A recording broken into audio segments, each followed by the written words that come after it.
Assalamualaikum warahmatullahi wabarakatuh. Perkenalkan, nama saya Asgaf dari Fakultas Teknik jurusan Teknik Sipil Universitas Muhammadiyah Surabaya. Jadi tujuan saya buat video ini untuk memenuhi salah satu tugas mata kuliah ekonomi teknik yang di semester 3. Nah, baik, saya akan mempresentasikan hasil rangkuman saya mulai dari bab 1 sampai bab 10. Yang pertama, bab 1 yaitu tentang pengantar ekonomi Islam. Pengertian dari ekonomi Islam. Apa sih pengertian dari ekonomi Islam? Jadi ekonomi Islam adalah perilaku ekonomi manusia yang diperlakunya diatur berdasarkan aturan agama Islam dan didasari dengan tauhid sebagaimana dirangkum dalam rukun iman dan rukun Islam. Tadi sih tujuan dari ekonomi Islam. Nah, yang pertama itu penyucian jiwa agar setiap muslim bisa menjadi sumber kebaikan bagi masyarakat dan lingkungannya. Tegaknya keadilan dalam masyarakat, keadilan yang dimaksud mencakup aspek kehidupan di bidang hukum dan muamalah. Nah, yang ketiga, tercapainya masalah yang merupakan puncaknya, atau para ulama menyepakati bahwa masalah yang menjadi puncak sesaran yang di atas mencakup 5 jaminan dasar. Nah, selain itu ada juga prinsip-prinsip dari ekonomi Islam. Yang pertama, berbagai sumber daya yang dipandang sebagai pemberian atau titipan dari Allah Subhanahu wa taala kepada manusia. Yang kedua, Islam mengakui pemilikan pribadi dalam batas-batas tertentu. Yang ketiga, kekuatan penggerak utama ekonomi Islam adalah kerjasama. Yang keempat, ekonomi Islam menolak terjadinya akumulasi kekayaan yang dikuasai oleh segelintir orang saja. Yang kelima, ekonomi Islam menjamin pemilikan masyarakat dan penggunaan yang direncanakan untuk kepentingan banyak orang. Dan yang keenam, seorang muslim harus takut kepada Allah Subhanahu wa taala dan hari penentuan di akhirat nanti. Harus dibayarkan atas kekayaan yang telah memenuhi batas atau nisab. Yang kedelapan, yang terakhir, Islam melarang riba dalam segala bentuk. Lalu ada juga ciri-ciri dari ekonomi Islam, yaitu memelihara fitrah manusia, memelihara norma-norma akhlak, memenuhi keperluan masyarakat. Kegiatan-kegiatan ekonomi adalah sebahagian daripada ajaran-ajaran Islam.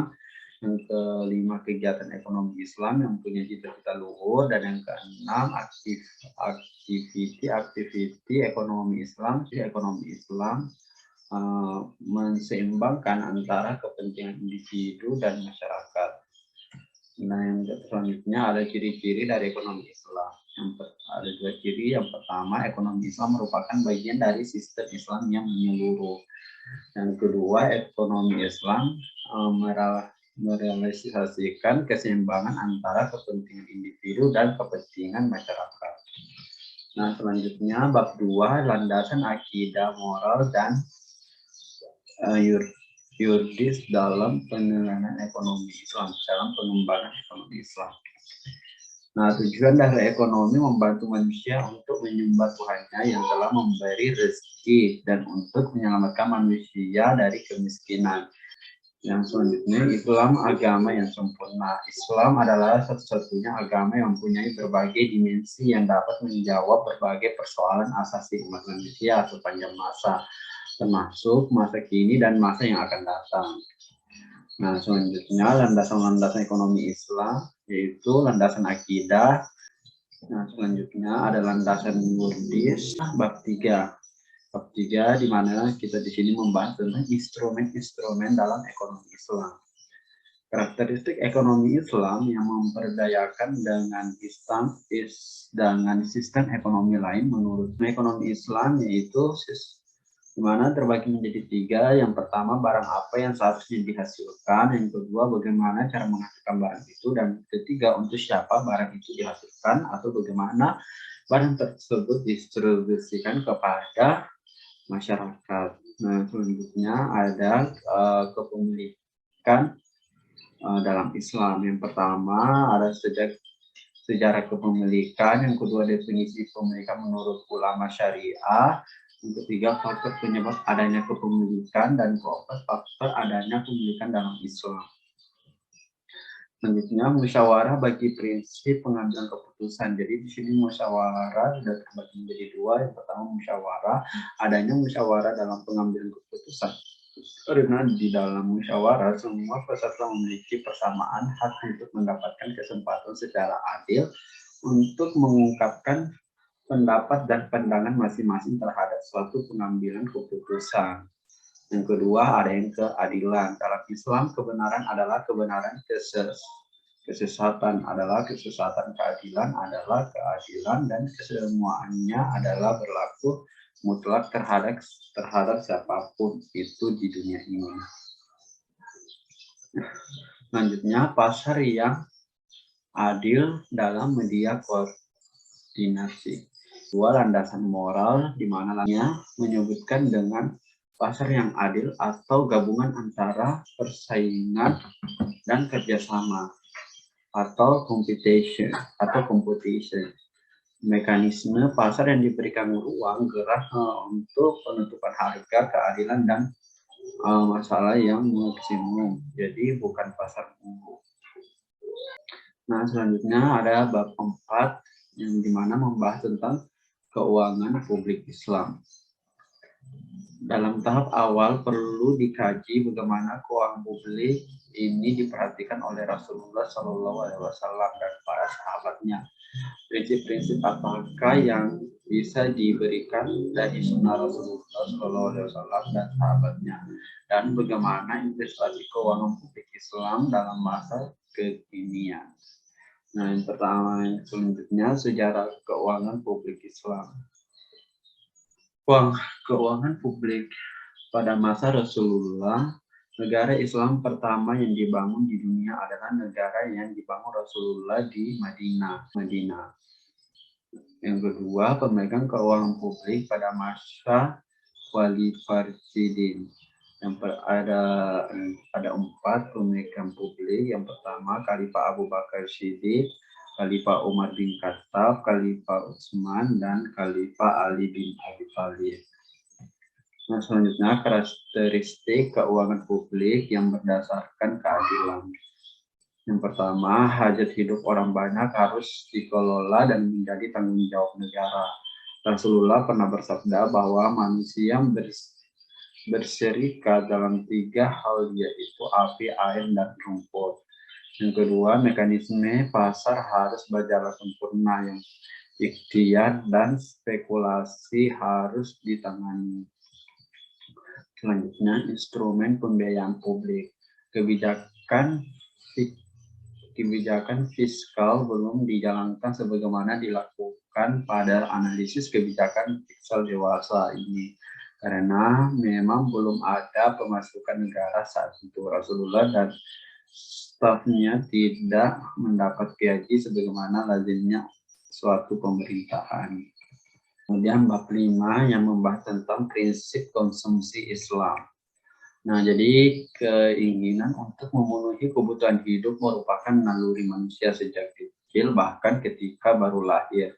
Manusia sudah menyatakan keinginan untuk memenuhi kebutuhannya dan ingin Jadi selanjutnya ada definisi tentang konsumsi. Jadi konsumsi adalah suatu kegiatan manusia yang secara langsung menggunakan barang dan jasa untuk memenuhi kebutuhan dengan tujuan untuk memperoleh kepuasan dan berakibat mengurangi ataupun menghabiskan nilai guna suatu barang atau jasa.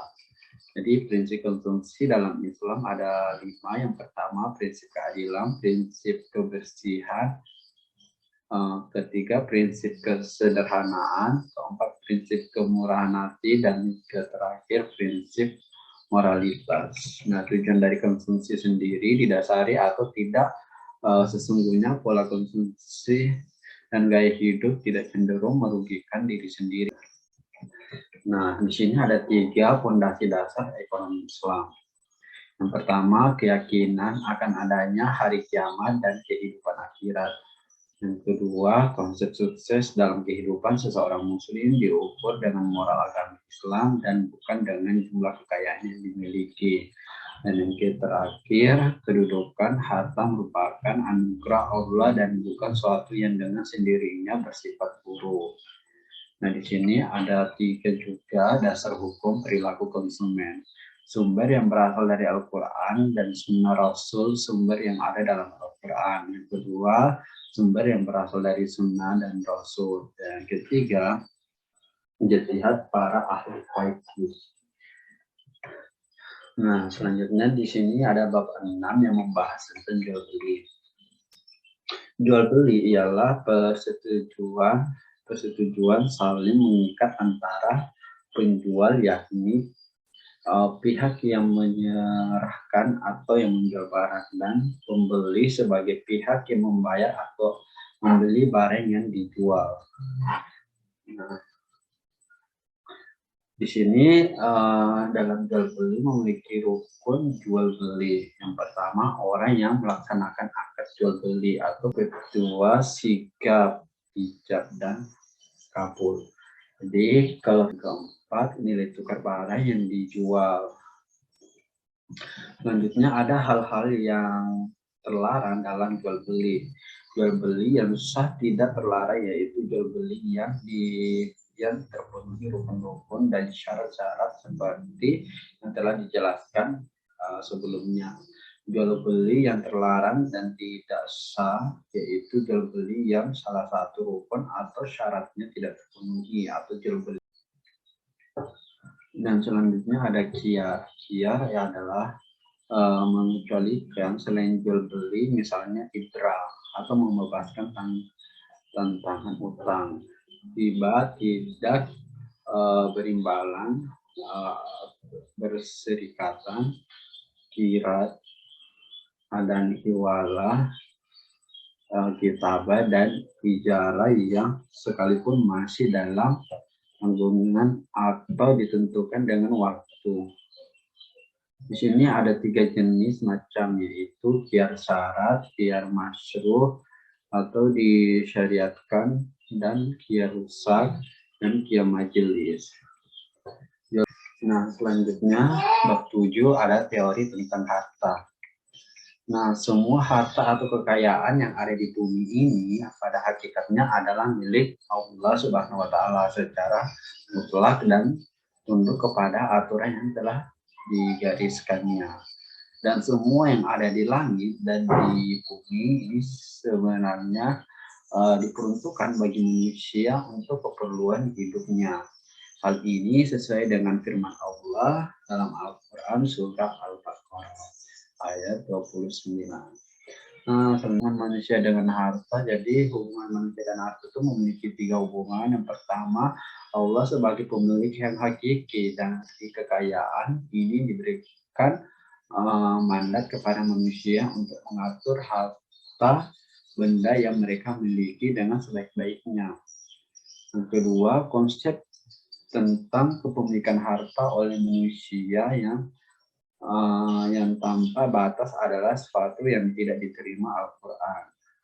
Dan yang ketiga, dalam hubungannya dengan hal tersebut diharapkan bahwa ketidaksamaan manusia dalam hal kekayaan hendaknya diterima sebagai fakta natural kehidupan, dan hendaknya juga didasari bahwa ini sesuai dengan hikmah dan kebijakan Allah. Nah, di sini ada cara untuk memperoleh harta. Harta yang dikatakan halal dan baik apabila niatnya benar, tujuannya benar. Untuk memanfaatkan harta ada 5. Yang pertama, tidak boros atau tidak kikir. Kedua, membayar zakat sesuai dengan ketentuan. Yang ketiga, membayar zakat. Yang keempat, memberi pinjaman tanpa. Yang kelima, meringankan orang yang berutang. Jadi peroleh harta dalam Islam ada 3, itu larangan mencampur adukan yang halal dan batil, hal sesuai dengan Al-Quran Al-Far ayat 89 19. Larangan mencintai harta secara berlebihan. Yang ketiga, memproduksi barang-barang yang baik dan memiliki harta adalah hak sah menurut Islam. Nah, selanjutnya ada di bab 8 tentang zakat, infak, dan sedekah. Zakat, infak, dan sedekah merupakan pembuktian iman kita kepada Allah dan sesama muslim yang membutuhkannya. Kalau kita melihat dari penggunaan ayat-ayat Al-Quran, istilah sedekah, zakat, dan infak sebetulnya menunjuk kepada satu pengertian, yaitu suatu yang dikeluarkan zakat. Zakat, infak, dan sedekah memiliki persamaan dalam peranannya dan memberikan kontribusi yang signifikan dengan pengetasan kemiskinan. Yang pertama kita membahas tentang zakat. Apa sih zakat itu? Jadi zakat menurut bahasa lauhat atau zakat berarti tumbuh atau suci. Sedangkan apa sih hukumnya zakat? Zakat merupakan salah satu rukun Islam yang ketiga. Sebab itu hukum zakat adalah wajib. Macam-macam zakat. Zakat macam-macam zakat ada dua, yaitu zakat fitrah, zakat mal. Nah, lalu orang yang berhak menerima zakat siapa saja sih? Ya tentunya fakir, miskin, amil, mualaf, rikab, gorin, sabilillah, dan ibnu sabil. Selanjutnya ada infak. Infak adalah pengeluaran sukarela yang dilakukan seseorang setiap kali ia memperoleh rezeki sebanyak yang ia kehendakinya. Yang selanjutnya ada sedekah. Sedekah ialah memberikan sesuatu kepada seseorang yang membutuhkan dengan mengharap ridha Allah. Selanjutnya ada bab 9 tentang etika bisnis Islam. Yang pertama, ketetapan boleh dan tidak. Jadi ketetapan boleh dan tidak. Dalam kehidupan manusia telah dikenal sejak manusia pertama, Adam dan Hawa diciptakan seperti dikisahkan dalam kitab suci Al-Quran. Moralitas merupakan sebutan umum bagi keputusan moral, standar moral, dan aturan-aturan perilaku yang berangkat dari nilai-nilai etika. Definisi norma adalah nilai yang menjadi milik bersama, tertanam dan disepakati semua pihak dalam masyarakat. Dan di sini ada juga definisi tentang etika bisnis. Nah, etika bisnis di sini dapatkah kita mendefinisikan etika bisnis sebagai seperangkat nilai tentang baik, buruk, dan benar dan salah dalam dunia bisnis berdasarkan pada prinsip-prinsip moralitas. Di sini juga ada etika bisnis Nabi Muhammad. Yang pertama ada tauhid, keseimbangan atau adil, kehendak atau kehendak bebas, dan pertanggungjawaban.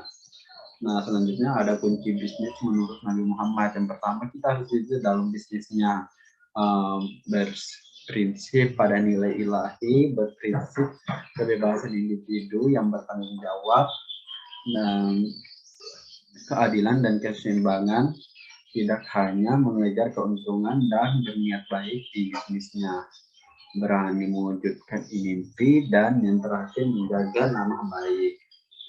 Nah, selanjutnya di sini ada bab 10 tentang perbedaan ekonomi Islam dengan ekonomi konvensional. Nah, ekonomi Islam adalah merupakan ilmu yang mempelajari perilaku ekonomi manusia yang perilakunya diatur berdasarkan aturan agama Islam dan didasari dengan tauhid sebagaimana dirangkum di dalam rukun iman dan rukun Islam. Pengertian ekonomi konvensional adalah ekonomi yang kaum digunakan. Ini yang berarti ekonomi konvensional sebetulnya tidak serta mengatur ekonomi Islam. Dipunisikan dengan salah satu sistem ekonomi tertentu seperti kapitalisme atau sosialisme. Nah, di sini ada perbedaan antara ekonomi Islam dengan ekonomi konvensional. Yang pertama, perbedaan antara bunga dan bagi hasil. bunga ekonomi konvensional bagi hasil ekonomi Islam. Selanjutnya persamaan ekonomi Islam dengan ekonomi konvensional, yakni persamaannya adalah dalam hal sisi teknis penerimaan uang, persamaan dalam hal mekanisme transfer teknologi komputer yang digunakan maupun dalam hal syarat-syarat umum. Apa sih tujuan dari ekonomi Islam? Yang pertama, menyucikan jiwa agar setiap muslim bisa menjadi sumber kebaikan bagi masyarakat dan lingkungannya. Tegaknya keadilan dalam masyarakat, keadilan dimaksud mencakup aspek kehidupan di bidang hukum dan muamalah. Dan terakhir, tercapainya masalah atau yang merupakan puncaknya.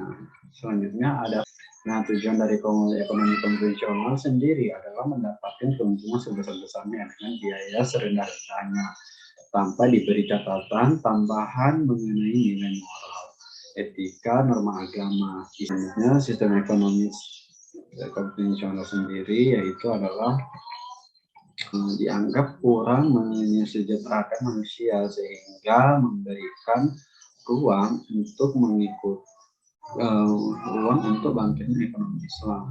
Baik, sekian dari saya. Wassalamualaikum warahmatullahi wabarakatuh.